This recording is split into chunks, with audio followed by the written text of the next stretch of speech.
जी केवल तत्कालिक प्रभाव देख पा रहे थे, इसलिए उन्होंने कहा कि हम वहीं के वहीं हैं।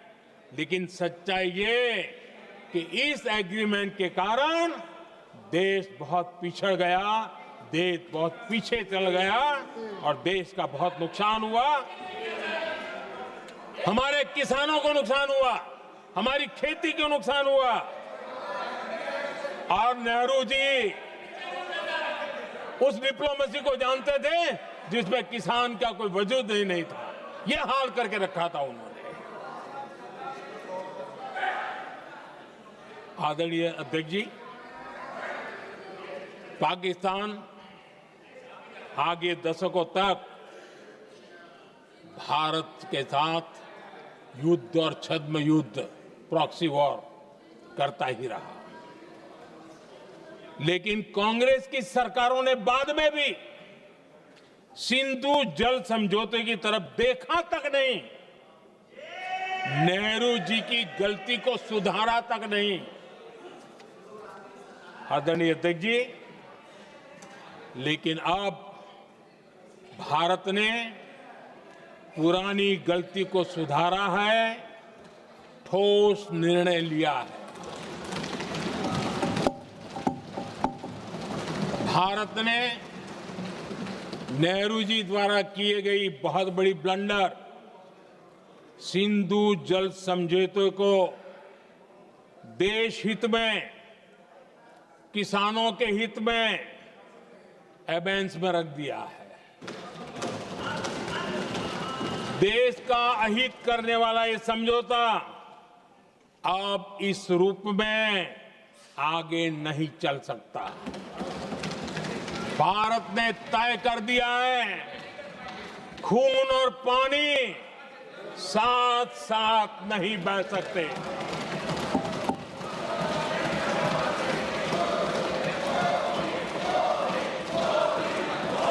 माननीय सदस्य, आप बहुत देर हो गई, आप उपनेता हैं, ये तरीका आप बैठे बैठे टोकते हैं। प्लीज, ये शोभा नहीं देता आपके लिए।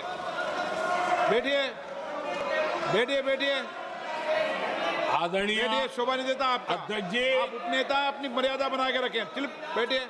वहां बैठे साथी आतंकवाद पर लंबी लंबी बातें करते हैं। जब ये सत्ता में था, जुड़े हुए हैं, जब इनको राज करने का अवसर मिला था, तब देश का हाल क्या है, क्या रहा था, वो आज भी देश भूला नहीं है। 2014 से पहले देश में असुरक्षा का जो माहौल था, अगर वो आज याद भी करे ना, तो लोग सिहर जाते हैं। आदरणीय अध्यक्ष जी, हम सबको याद है, जो नई पीढ़ी के बच्चे हैं उनको पता नहीं है, हम सबको पता है। हर जगह पर अनाउंसमेंट होता था, रेलवे स्टेशन पर जाओ, बस स्टैंड पर जाओ, एयरपोर्ट पर जाओ, बाजार में जाओ, मंदिर में जाओ, कहीं पर भी जाओ, जहां भी भीड़ होती है, कोई भी लावारिस चीज दिखे छूना मत, पुलिस को तुरंत जानकारी देना, वो बम हो सकता है। हम 2014 तक यही सुनते आए थे, ये हालात करके रखा था। देश के कोने कोने में यही हाल था। माहौल ये था कि जैसे कदम कदम पर बम बिछे हैं और खुद को ही नागरिकों ने बचाना है। उन्होंने हाथ ऊपर कर दिए थे, अनाउंस कर दिया।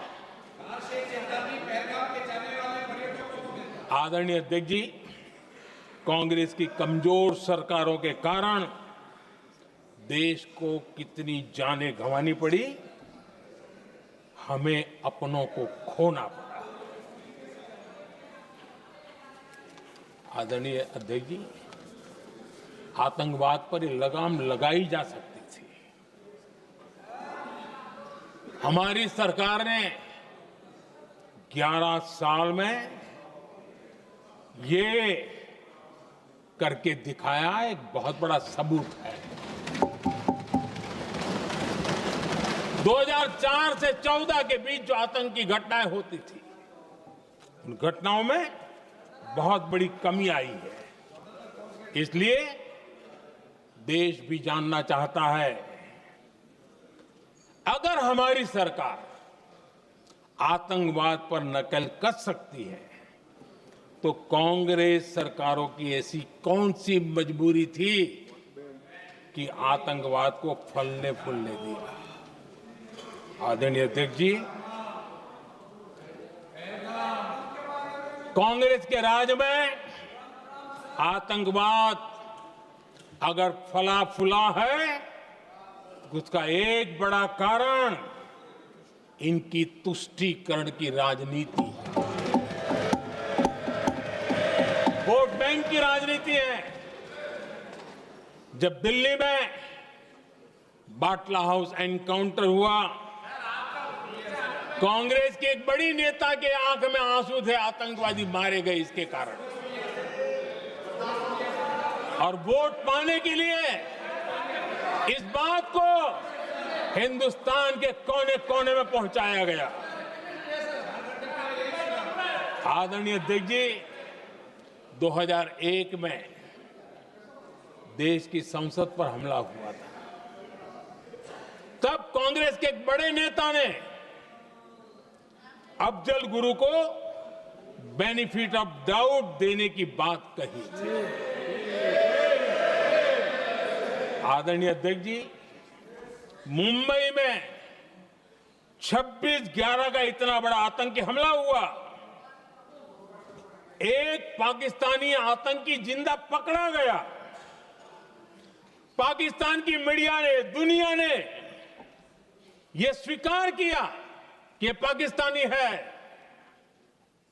लेकिन यहां कांग्रेस पार्टी इतना बड़ा पाकिस्तान का पाप, इतना बड़ा पाकिस्तानी आतंकी हमला, और ये क्या खेल खेल रहे थे? वोट बैंक की राजनीति के लिए क्या कर रहे थे? कांग्रेस पार्टी इसको भगवा आतंक सिद्ध करने में जुटी हुई है।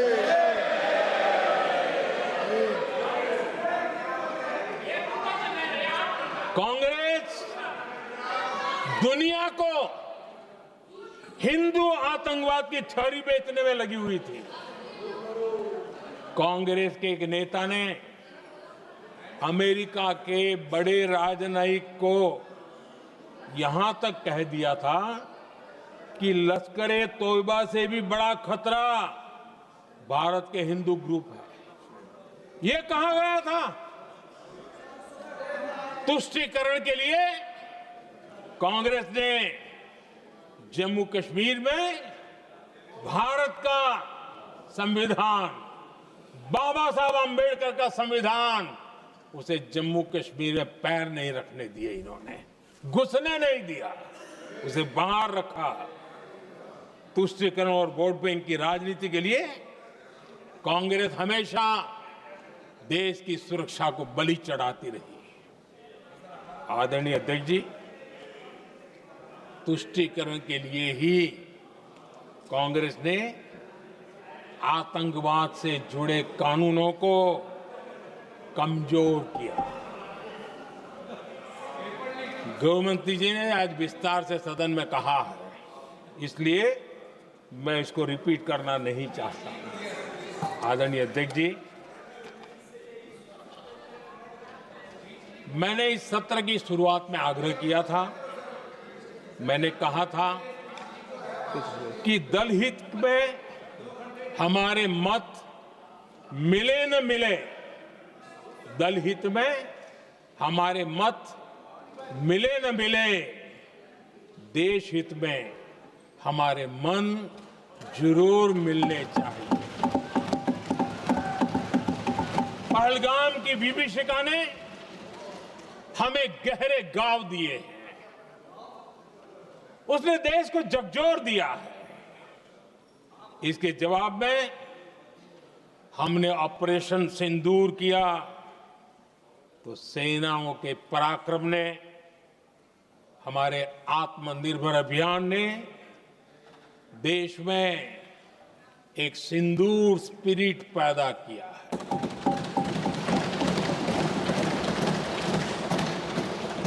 ये सिंदूर स्पिरिट हमने तब भी देखी जब दुनिया भर में हमारे प्रतिनिधि मंडल भारत की बात बताने गए। मैं उन सभी साथियों को बहुत बहुत बधाई देता हूं।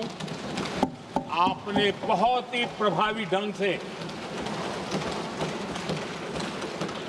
भारत की बात डंके की चोट पर दुनिया के सामने रखी। लेकिन मुझे दुख इस बात का है, हैरानी भी है, जो खुद को कांग्रेस के बड़े नेता समझते हैं, उनके पेट में दर्द हो रहा है कि भारत का पक्ष दुनिया के सामने क्यों रखा गया। शायद कुछ नेताओं को सदन में बोलने पर भी पाबंदी लगा दी गई।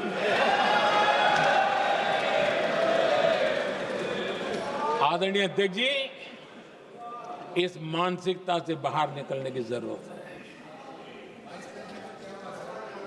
कुछ पंक्तियां मेरे मन में आती हैं, मैं अपने भाव व्यक्त करना चाहता हूं। आदरणीय अध्यक्ष जी, करो चर्चा और इतनी करो, करो चर्चा और इतनी करो कि दुश्मन दहशत से दहल उठे। दुश्मन दहशत से दहल उठे। रहे ध्यान बस इतना ही, रहे ध्यान बस इतना ही, मान सिंदूर और सेना का प्रश्नों में भी अटल रहे। हमला मां भारती पर हुआ अगर, तो प्रचंड प्रहार करना होगा। दुश्मन जहां भी बैठा हो, हमें भारत के लिए ही जीना होगा। मेरा कांग्रेस के साथियों से आग्रह है कि एक परिवार के दबाव में पाकिस्तान को क्लीन चिट देना बंद कर दें। जो देश की विजय की क्षण है, कांग्रेस उसे देश के उपहास का क्षण न बनाए। कांग्रेस अपनी गलती सुधारें। मैं आज सदन में फिर स्पष्ट करना चाहता हूं, अब भारत आतंकी नर्सरी में ही आतंकियों को मिट्टी में मिलाएगा।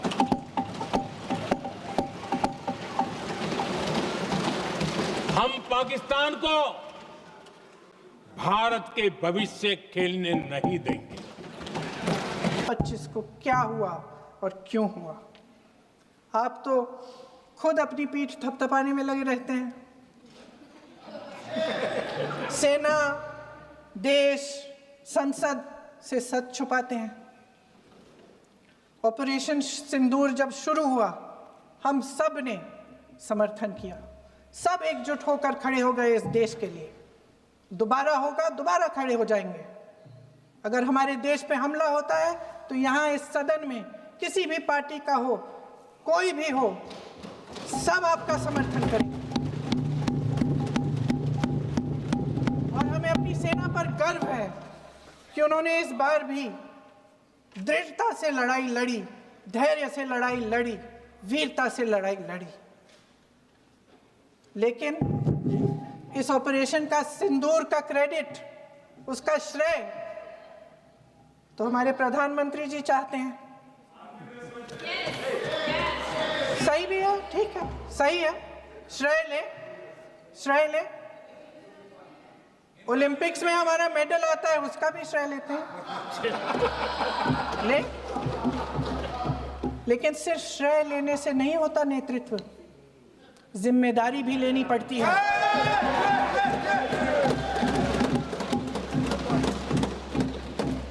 देश के इतिहास में ये पहली बार हुआ, देश के इतिहास में ये पहली बार हुआ कि जंग होते होते ही रुक गई। रुक गई है जी, और इस रुकावट का ऐलान हमारी सरकार, हमारी सेना नहीं करती, अमेरिका के प्रेसिडेंट करते हैं, अमेरिका के राष्ट्रपति करते हैं।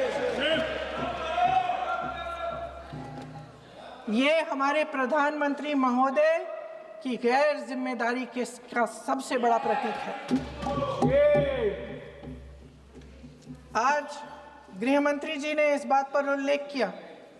उन्होंने कहा, उनके शब्दों में उन्होंने कहा कि पाकिस्तान के पास शरण में आने के बजाय कोई चारा ही नहीं था।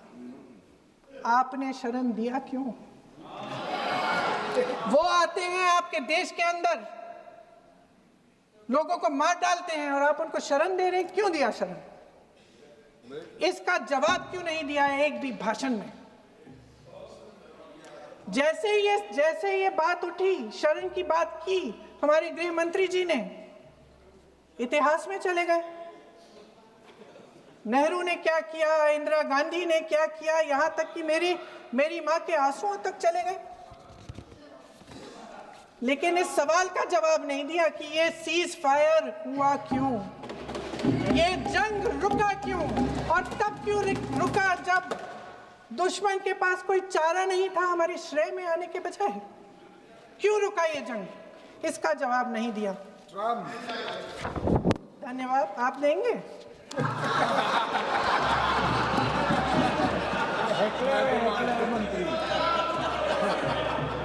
देना भाई देना, आपको टाइम मिलेगा तो। टाइम नहीं मिलेगा आपको शायद। वैसे महोदय, मेरी माँ की आंसू की बात किए,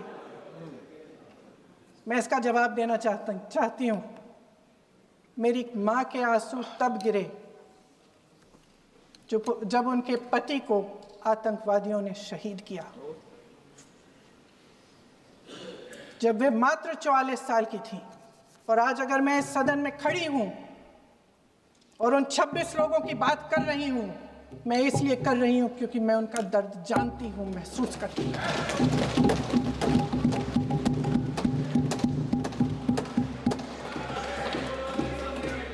अध्यक्ष महोदय, मैंने कहा कि देश का नेतृत्व सिर्फ उपलब्धियों का श्रेय लेने से मजबूत नहीं होता। सफलता और विफलता दोनों की जिम्मेदारी लेने से बुलंद होता है। ये सोने का ताज नहीं है, कांटों का ताज है। अध्यक्ष महोदय, जब सरकार झूठी और कायर हो तो वे बहादुर से बहादुर सेना के साहस और पराक्रम को भी कमजोर कर देती है। देश को प्रतिशोध के साथ साथ सबके प्राणों की रक्षा का प्रण चाहिए। सेना की शक्ति के साथ सरकार की सच्चाई भी चाहिए। महान देशभक्त शहीद इंदिरा गांधी जी, जिन्होंने सफल कूटनीति के बल पर अमेरिका के राष्ट्रपति निक्सन का मुकाबला करके पाकिस्तान का विभाजन करवाया, बांग्लादेश बनाया, 1 लाख पाकिस्तानी सैनिकों को आत्मसमर्पण करने पर मजबूर किया, उन्होंने कभी इसका श्रेय लेने की कोशिश नहीं की। ऑपरेशन सिंदूर का मकसद अगर पाकिस्तान को सबक सिखाना था तो शायद ये मकसद अभी अधूरा है, क्योंकि हमारी कूटनीति विफल रही है। इसका प्रमाण यही है कि ऑपरेशन सिंदूर के बाद एक पाकिस्तानी जनरल, जिसके हाथ खून से रंगे थे, अमेरिका के राष्ट्रपति के साथ बैठकर लंच खा रहे थे। अगर ऑपरेशन सिंदूर का मकसद आतंकवाद को खत्म करने का था तो पाकिस्तान को संयुक्त राष्ट्र के आतंकवाद विरोधी समिति का अध्यक्ष चुने जाने से इस मकसद को धक्का लगा है। इसकी जिम्मेदारी कौन लेगा? क्या हमारे प्रधानमंत्री लेंगे? क्या उनमें ये हिम्मत है? नहीं है। अगर इस ऑपरेशन के दौरान हमारे जहाज़ों का नुकसान नहीं हुआ तो सदन में इसे साफ साफ कहने से क्या डर है? क्यों नहीं कहा है? कल भी रक्षा मंत्री जी ने कहा कि हमारे इंफ्रास्ट्रक्चर का नुकसान नहीं हुआ, तो जहाज़ों के बारे में भी बता दें, साफ साफ बता दें, क्या हर्ज है? सच्चाई तो है। सवालों से बचने के लिए ये सरकार हमेशा प्रयास करती है। इसकी राजनीतिक कायरता बेमिसाल है। देशवासियों के प्रति जवाबदेही का एहसास ही नहीं है। सच्चाई ये है कि इनके दिल में जनता के लिए कोई जगह नहीं है। सब राजनीति है, सब पीआर है, सब प्रचार है, सब पब्लिसिटी है। देश की जनता के लिए आपके हृदय में कुछ नहीं रहा। बहुत समय हो गया है आप इस प्रचार में ही लिप्त हैं, जनता को देख नहीं पा रहे हैं। जी माननीय, जो पहलगाम में हुआ, खत्म करती हूँ, जो पहलगाम में हुआ उससे हर एक देशवासी के दिल पे चोट पहुंची है। हिमांशी नारवाल की गुहार ने हम सबको शर्मिंदा किया है। इसीलिए मैं आज यहाँ खड़े हुए एक आखिरी बात करना चाहती हूँ।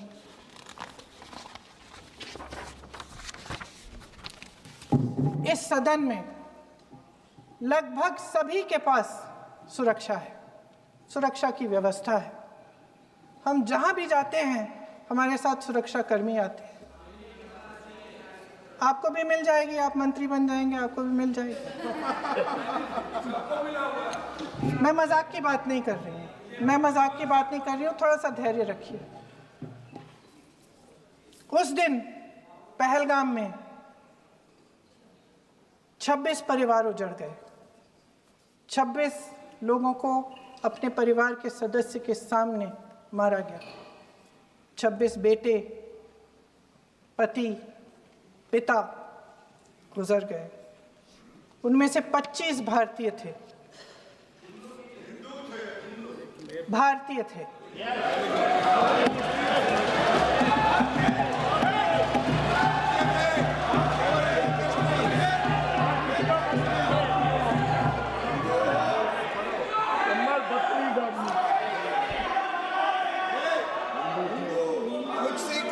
जितने भी लोग बैसारन वैली में थे और जो 25 भारतीय मारे गए, उनके लिए कोई सुरक्षा नहीं थी, कोई सुरक्षा नहीं थी।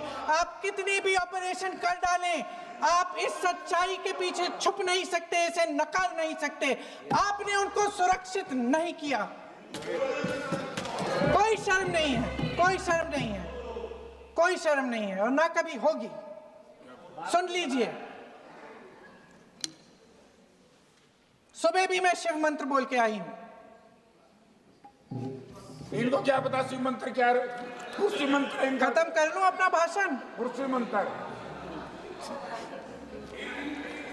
मैं एक बार उन 25 भारतीयों के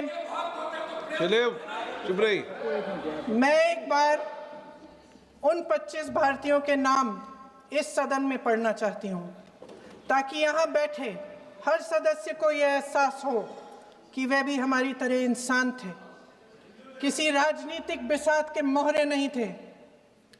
वे भी इस देश के बेटे थे, वे भी इस देश के शहीद हैं।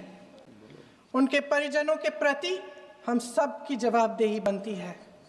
उन्हें सच्चाई जानने का हक है। समीर गुहा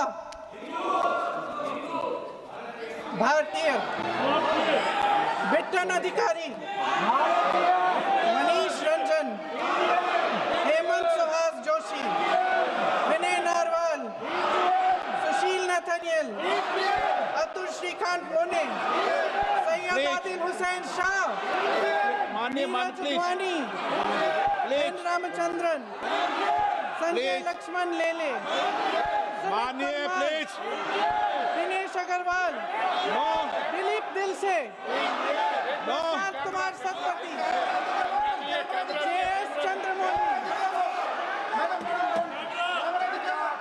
अब आप बोलिए, अब आराम से बोलिए। JS चंद्रमौली, यतीश परमार, S मधुसूदन राव, माननीय सदस्य, नारेबाजी का सदन नहीं है।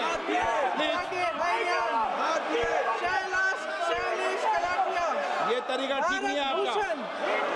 मंजुनाथ राव, कौस्तभ गणबोटे, शुभम द्विवेदी। जय हिंद।